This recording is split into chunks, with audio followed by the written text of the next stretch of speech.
অবরুদ্ধ গাজা উপত্যকায় ইসরায়েলের হামলায় গত ২৪ ঘন্টায় অন্তত ২৯ জন নিহত হয়েছেন। এ সময় আহত হয়েছেন আরও অনেকেই। শুক্রবার এই তথ্যটি জানিয়েছে কাতার ভিত্তিক সংবাদ মাধ্যম আল জাজিরা।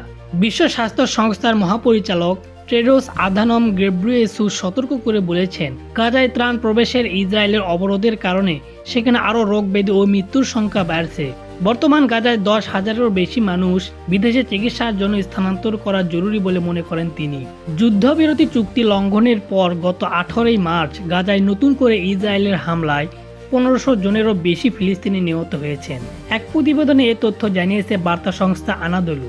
গাজার স্বাস্থ্য মন্ত্রণালয় জানিয়েছে, ২০২৩ সালের অক্টোবর থেকে গাজায় ইসরায়েলি হামলায় এখন পর্যন্ত অন্তত ৫০,৮৮৬ ফিলিস্তিনি নিহত এবং ১,১৫,০০০-এরও বেশি আহত হয়েছেন।